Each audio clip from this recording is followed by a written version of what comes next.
Hi, I'm Caverly Manning. I'm a historical educator here at the village.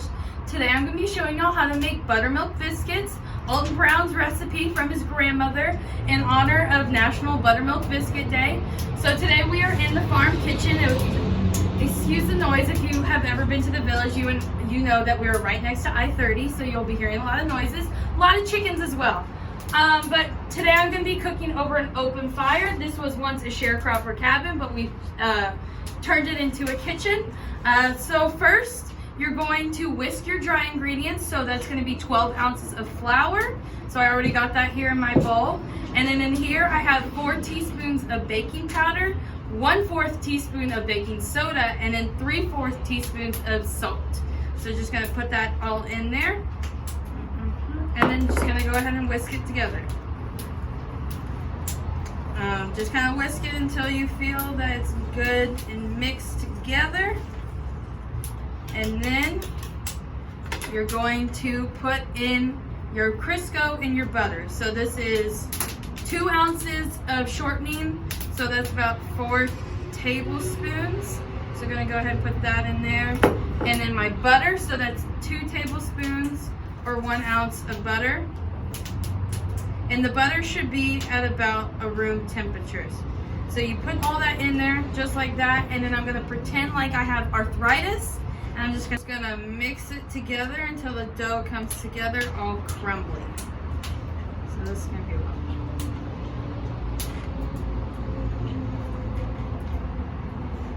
Yes, I did say pretend to have arthritis. That is what Alton Brown says was a secret with his grandmother making these, because she's not trying too hard to bring the dough together, and it does eventually come together like soft crumbles.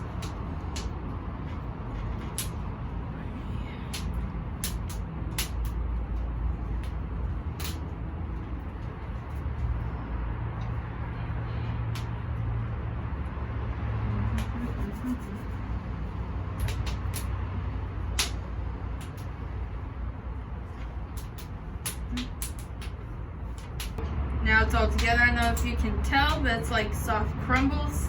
They kind of just fall on my hand. And now I'm going to make a well in the middle, and I'm going to pour my buttermilk in. So that's a cup of buttermilk. I use just the low-fat cultured buttermilk, but I bet you could use the Bulgarian if you wanted to.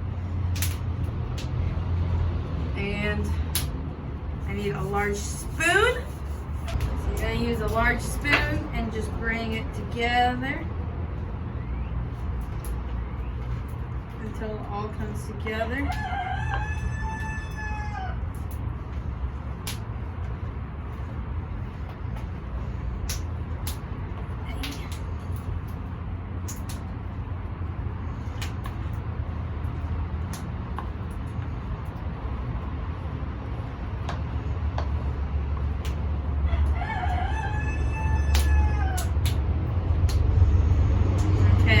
It's like a sticky dough.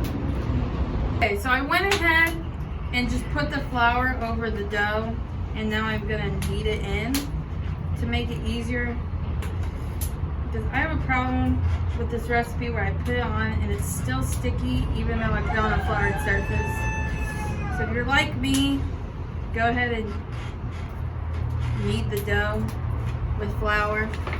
Otherwise, just put it out on a floured surface. Get ready.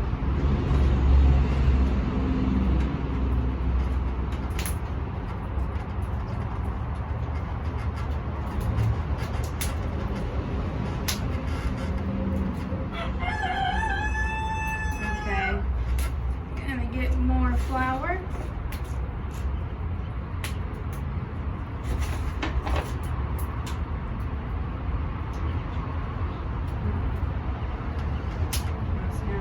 Put that there.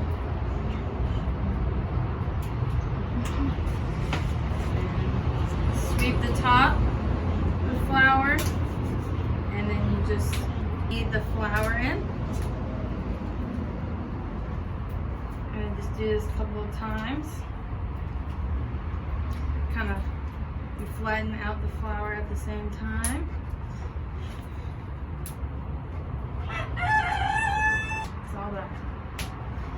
So now I'm going to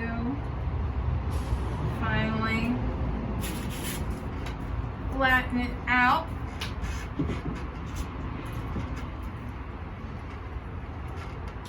So I think I folded it about 6 times. I don't know, I don't remember. But you want it, the more folds you have, the thicker it'll be. And it'll be like flaky on the inside. So it should be like a 1-inch thick round. And then you get a 2-inch cookie cutter, whatever, and you just press it down. You do not twist, just press down and bring back up, and you got a nice little biscuit.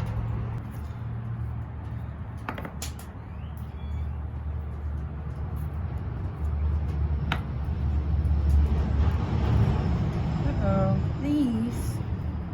he's a little sticky on the bottom. So we're just gonna help him out a little bit. Give him a little pat.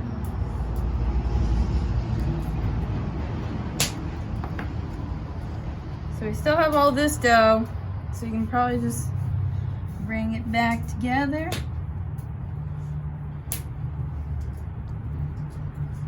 And start. So it's not really coming together correctly, and these will probably end up being weirder than their siblings, but that is a-okay because they're gonna taste good no matter what. You get some, maybe feel a little stickiness, just kind of sweep it with some flour.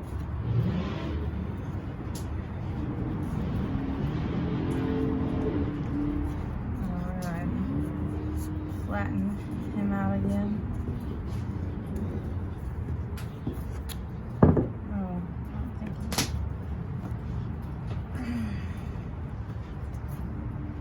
They're gonna be as good.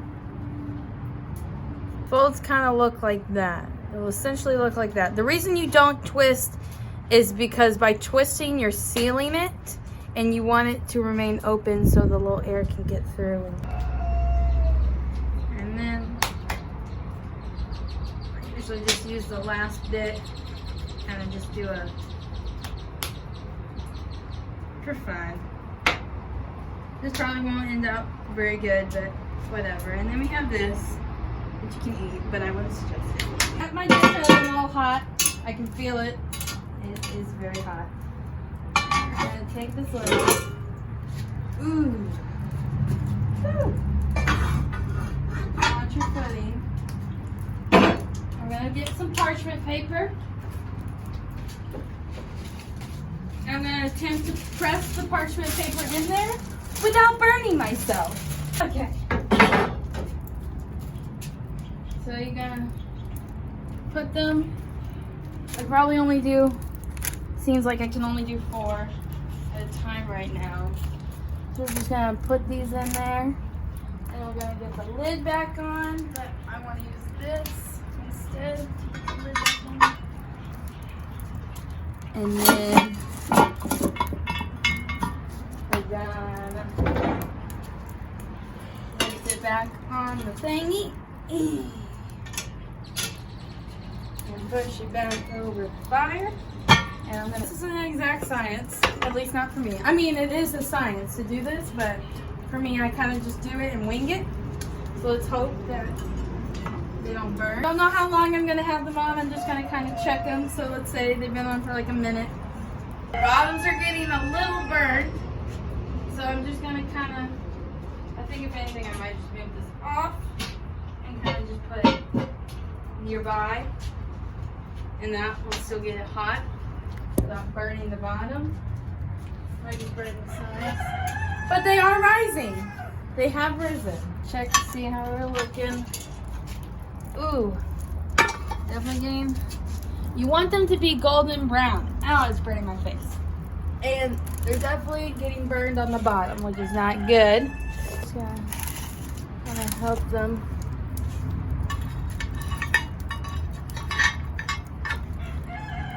Just gotta wait till they get a nice golden brown. So, here's the problem. The bottom got too hot. So I put them in there and they immediately are getting burned on the bottom. I mean, they turn out great in the middle. I mean, they taste really good. I mean, look at that flake. Ugh. But I decided to try and put water on the bottom to kind of cool it down. And it's working. And then I'm gonna try it again. Let's see what happens. So we're gonna try to combat this problem by putting a little trivet in the bottom. If you don't know what a trivet is, it's like one of these. It looks like that. And you usually put like pots on top of it and then have like coals underneath. So we're putting that in there. And then we're gonna put this pie pan. So I'm gonna put parchment.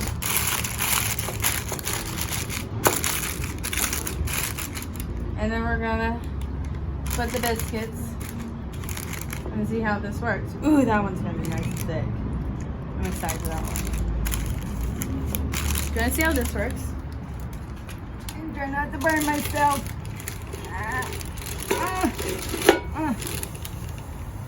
Hey, okay. Good. Make sure they're all flat. And then put that on top and push it back over and get my fire all adjusted on top.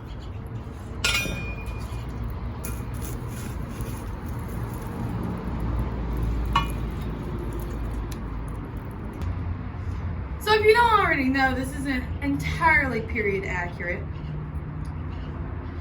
but we're doing the best we can. Alright, so time to check to see how these did. I don't know how long they've been on. I've just kind of been checking them as we go. And they are a perfect gold brown on the top. Woo! That scared me. Look how thick that one is. Oh! Okay, so we can go ahead and take these out. So nice and flaky, and you got the nice middle. Oh, yes. And that's how you make buttermilk biscuits, I guess.